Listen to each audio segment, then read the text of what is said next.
Hello and welcome to Let's Talk Business. With Fitch downgrading the US credit rating, markets across the globe tumbled. On Dalal Street, two bears hopped into the driving seat. The benchmark indices fell over 1%. Sensex ended below 66% mark. In fact, Nifty too slipped below the 19,550 mark. All sectors plunged, with PSU, banking and metal stocks declining the most. Alex Matthew with the wrap of all the market action.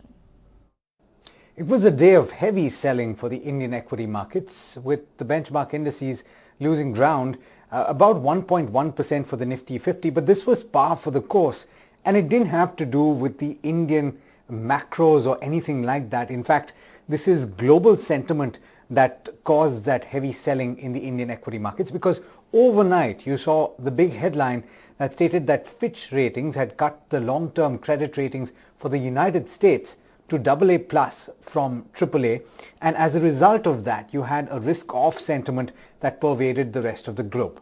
Now, if you look at the Nifty 50, we've recovered very strongly from the low point of the day, which by the way was 19,423.55. We recovered about 100 points from there and ended with cuts of about 1%. The broader markets also lost ground, and that is understandable. If you look at the market breadth, it was very firmly tilted in favor of the declines. In fact, even on the Nifty 50, you had just about 5 gainers. 45 stocks lost ground. Among the key losers, you had Tata Steel as well as Hero MotoCorp that lost over 3% each. You also had Tata Motors, Bajaj Finserv and NTPC that lost ground. Among the top gainers, and there were only 5 to talk about, you had Divi's Laboratories, Nestle, Asian Paints, HUL and Tech Mahindra. Now, despite the fall today, it's not something that you need to worry about too much, because even with this latest fall and the move downwards over the past few sessions, we're just about 2.3% away from all-time highs, which, as you know, was touching distance from that 20,000 mark for the Nifty 50. And we've spoken to a few market analysts and technical experts, and what they've said is that consolidation at this juncture is par for the course, but they're not really expecting significant selling. In fact, that's exactly what CK Narayan said in a conversation that he had with BQ Prime. Listen in. I think to pronounce a reversal in the market would be too premature. I think this is a reaction in the market, and so many people have been waiting for a reaction. So a lot of people are also willing to participate in the reaction. A, with abandoning of their long position. B, with stop losses getting triggered. Same effect. And C, there are a lot of people who have been waiting to short this market, have shorted, lost money, and they are looking to get a bit of their own back. So there are 3 types of people, all of whom are willing to sell in this market currently. So this fall is nothing out of the ordinary. I would only wait to see if 19,350, 375, which is the last swing low area, that gets taken out, and that gets taken out meaningfully. I don't want to just have a measly poke over there, but if it gets taken out meaningfully. Wondering if the time is right to invest in the manufacturing sector? Well, Alchemy Capital's Hiren Ved anticipates a bull run in the sector, a bull run similar to that of 2003 to 2008. Here's why Hiren Ved is incorporating manufacturing companies in his portfolio. For a reasonable period of time, our view has been that we were very bullish on manufacturing as a sector, right? My view is that we are going to see the kind of sector leadership that we saw during the 2003 or 2002-3 to 2008-9 bull market, which is industrials, capital goods, auto ancillary, power, real estate. Now you can throw in renewable energy, electronic manufacturing services, defense, because every cycle has a couple of new leaders, hotels, hospitals, right? Pretty much very similar to the cycle that we saw from 2003 to 2007 will broadly repeat in terms of the sector leadership that will outperform, right? Now, having said that, I think we clearly see based on that conviction, we clearly, not today, but over the last 12 to 18 months, we have been infusing manufacturing companies, capital goods companies, and we believe that these are the investments or themes that will run for a fairly long period of time. And Fitch Ratings downgraded the U.S. credit rating to an AA plus from a AAA with a stable outlook, surprising investors across the globe. The move comes as debts mount at the federal, state and local levels. According to Fitch, ballooning fiscal deficits and erosion of governance have caused repeated debt limit emergencies over the past 2 decades. Pallavi Nahata now joins us with more details. Pallavi, why this downgrade by the Fitch? Earlier today, Fitch Ratings downgraded the USA's long-term rating to AA plus from AAA. The rating watch negative has been removed and a stable outlook has been assigned. So what are the key drivers behind the downgrade? The downgrade of the United States reflects the expected fiscal deterioration over the next 3 years, a high and growing general government debt burden, and the erosion of governance relative to AA and AAA rated peers over the last 2 decades that has manifested in repeated debt limit standoffs and last-minute resolutions. This is according to Fitch's statement. Fitch expects the general government deficit to rise to 6.3% of the GDP in 2023 from 3.7% last year. Government debt to GDP ratio is also projected to rise over the forecast period and reach 118% by 2025. That's higher than median. Additionally, there's only been limited progress in tackling medium-term challenges related to rising social security and Medicare costs from an aging population. Fitch also forecasts a mild recession in the US in Q4 this year and Q1 next year.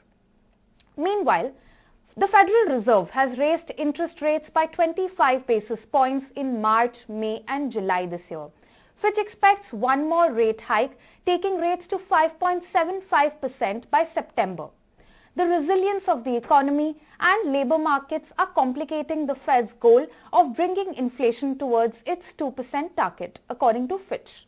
Now, with the downgrade, it becomes the second major rating agency after S&P Ratings to have downgraded the US. Government authorities, meanwhile, have expressed their disagreement with the move. However, investors and analysts said that they expect the impact of the downgrade to be limited. But how will this downgrade impact India? BQ Prime spoke to Mahesh Patel. He expects broader corrections in developed markets now. In US, to some extent, I think while there was the monetary policy has been fairly restricted, the fiscal side, they have continued to expand. And that's the reason why you've seen this downgrade coming in from Fitch. And that could have some impact now, I think, in terms of, the outlook over there, and also from a market sentiment perspective. So you could see, I think, the broader correction which we were looking at in the developed markets. I think you could see some of that playing out now. And specifically on India flows, last 3 months we have seen very strong inflows, unprecedented inflows, almost like $3 billion or $3.5 billion on a monthly basis. And partly of that is to do because the outflows which happened out of India at the beginning of the calendar year, which the money which moved into China, that money to some extent has come back because India offers the best growth kind of matrix. And a lot of long-term investors are now looking at India to participate in that growth. And Maruti Suzuki saw an uptick in sales in July. The company's total and domestic sales revved up. Exports too saw a 9% surge. It was the SUV segment which drove sales, accounting for 25% of market share in July. On the other hand, the mini and compact car sales declined. BQ Prime spoke to Shashank Srivastava about the sale numbers. The contribution of this segment, which was last year around 34%, of the total sales this month, it has come down. This April to July period's come down to about 31%. So yes, there is a drop there. Earlier it used to be even higher, the previous years. For various reasons, it has come down, and one of the biggest reasons seems to be the affordability factor. That in this segment, the prices of the cars have gone up much more than the income levels, and that has obviously impacted. And at the same time, the SUV segment has seen a large growth. In fact, in the month of July, it almost touched 50% of the total sales. So that's a pretty large growth that we see there. It's almost compensating you for the minis and compacts. Yes, it is. In fact, we have as a conscious strategy, and we discussed it last time, that while we continue to push for and retain our market share, which is about 70% in the small cars, we would like to also expand in the growing segment. And happily for Maruti Suzuki, in the month of July, we actually emerged as the number one in SUV maker in the country. And Maruti Cements' first quarter revenue rose 18.3% to beat analysts' estimates. The Adani Group owned cement manufacturer net profit beat estimates, though it fell 38% year-on-year in quarter ended June. CEO Ajay Kapoor shares company's expansion plans. Our ongoing investments in capacity expansion and sustainability will enable us to achieve our long-term objectives. We have placed orders to expand clinker capacity by 8 million tons at Bhattapara and Maratha units on highest ESG standards with 42 megawatts of waste heat recovery, provision to utilize 50% alternate fuels, and provision to operate on green power. This will enable production of blended green cement of 14 million tons post all requisite approvals. These projects are expected to be commissioned in next 24 months, and the capex will be funded from internal accruals. Our Ametha integrated unit is set to be commissioned by Q2 FY24, and we are committed to increase our waste heat recovery capacity at a group level to 175 megawatts by July 2024 from existing 90 megawatts as on June 23. We are committed to delivering sustainable growth and value to our stakeholders as our priorities continue to be water governance, sustainable livelihoods, women's empowerment, rural infrastructure, and social inclusion. Cement industry is in positive cycle of demand as well as cost factors. This is coming at the most appropriate time when the company is under transformation phase, buoyed by synergies with the group. Thank you for watching Let's Talk Business. On the other side of the break, we'll bring you all the latest news and updates.